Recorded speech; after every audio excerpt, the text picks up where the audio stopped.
After the brilliant end of the first season of The Witcher, there's now new video footage of the Netflix series. In the 12-second clip, a closer look revealed some clues about the course of Season 2. We recognize a fiercely skilled in sword-fighting Ciri who has embroidered the coat of arms of the kingdom of Cintra in the form of a golden lion on her cloak. She presumably stays at the Witcher's fortress of Kaer Morhen, as can also be seen from a mural of a warrior fighting a monster, a classic Witcher's activity. Likewise of interest is an ornate dagger that could have come from the School of the Viper. This is especially noteworthy since the Witcher's guild is an invention of the video games and does not appear in the books. In addition, at the request of many fans, the Nilfgaardian troops' armor has been redesigned after it didn't look very satisfactory in the first season. There are certainly even more clues, which is why we are interested in what you noticed in the short teaser. Feel free to write it down in the comments. You will probably be able to watch the second season of The Witcher in December, but unfortunately there is no official release date yet.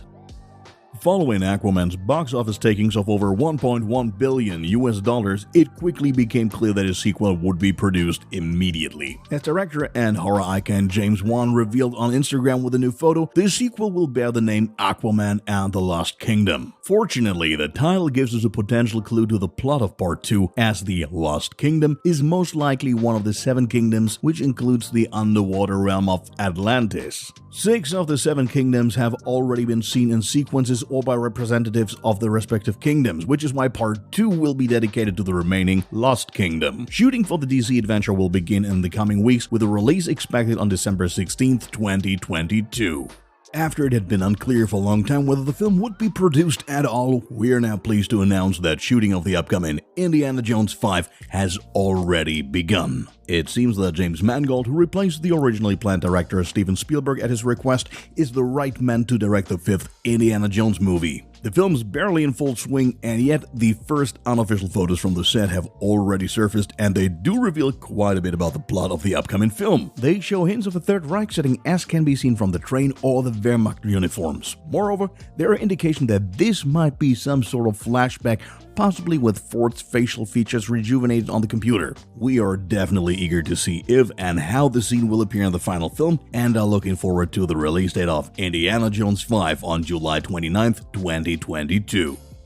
It has been known for over a year that Disney has plans for a prequel series to Beauty and the Beast. After there had been no news for a long time, Disney recently communicated that the series is now officially in production. As has been evident for some time, fans can look forward to Gaston Leroux, though an appearance by Emma Watson as Belle and Dan Stevens as the Beast should not be expected. The internal working title of the Disney Plus series is Beauty and the Beast, and in addition to Luke Evans as Gaston and Josh Gad as LeFou, Brianna Middleton is now joining the cast in her role as LeFou's stepsister Tilly. As the synopsis states, the trio will embark on a journey filled with romance, comedy, and adventure as they uncover secrets of their past. Behind the scenes, lead actor Josh Gad and his colleagues Edward Kitsis and Adam Horowitz are responsible for the production. Filming of the series is expected to begin in spring 2022, yet an official release date has not been announced so far. We are still about a year away from the release of Jurassic World Dominion, but to the delight of many fans, there's some exciting news about the third part of the series. The first news involves a new image shared by director Colin Trevorrow. On it can be seen a small, feathered dinosaur which seems to be making a mess of the remains of a larger one. After many fans wondered about the species, Trevorrow announced the scientific name of the creature, namely Moros intrepidus. The small detail with the feathers is also deliberately staged in such a way. After all, some scientific studies show the dinosaurs were at least partially covered with feathers. The leading paleontologists are still not quite in agreement about the feathers, but nonetheless, it is great to see that scientific findings are dealt with in the movie. In addition, there was already a first official movie poster to admire. Besides the mosquito, which is very important for the franchise, you can also see a preview of an exclusive offer from Universal. If you go to watch the new Fast and Furious 9 in an IMAX theater, you will get to see a 5-minute preview of Jurassic World in advance. This snippet also reveals that the ending of Jurassic World Fallen Kingdom was set about 4 years before the new part. A lot seems to have happened in this rather short time jump, as the dinosaurs appear to be slowly but surely reconquering the planet.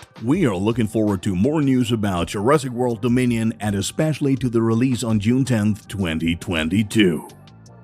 In terms of content, the action thriller Greenland is about a giant comet that is heading for the Earth. Contrary to the claims of many scientists, the orb does not burn up. Instead, a single fragment of the comet is enough to destroy the entire state of Florida. The evacuation of a number of selected people, including the main character John Garrity and his family, quickly begins. From a military base, the selected group of people is then to be taken to Greenland, as there lies the only chance of survival. In a huge ride, the family is eventually torn apart and faces the almost impossible task of finding themselves among the mob of looters and protesters. It is a thrilling story that was well received despite its digital-only US release due to the pandemic, and it is still paid off at the box office in some countries where the movie did hit theaters. Next, the plot of part 2 will be discussed, thus viewers who have not yet seen the first part should skip the news due to the risk of spoilers. The sequel, under the official name Greenland Migration, picks up directly at the end of The Forerunner and deals with the further proceedings of the Garrity family who narrowly escaped death. Following their stay in Greenland, the three set out to find a new home in a completely devastated Europe. Not only will actors Gerard Butler and Marina Baccarin return for the sequel, but so will the duo of director Rick Roman-Woe and Chris Sparling. When exactly Greenland Migration will be released is still unknown, but of course we will keep you up to date on further news. No one was expecting this. As Variety and other outlets report, a completely new Lord of the Rings movie is in the works. It will be produced alongside the Amazon series currently in production, and surprisingly, it will be released as an anime. The title is The Lord of the Rings, The War of the Rohirrim, and we can look forward to seeing how the team around Kenji Kamiyama will direct the film. After all, there are hardly any limits in an anime adaptation, and the viewers are offered a completely new view of Middle-earth. Although the story will largely stand on its own 2 feet, it will be based on Peter Jackson's trilogy. What do you think of this certainly unusual but not necessarily bad approach to present the story of Lord of the Rings as an anime? Please let us know in the comments.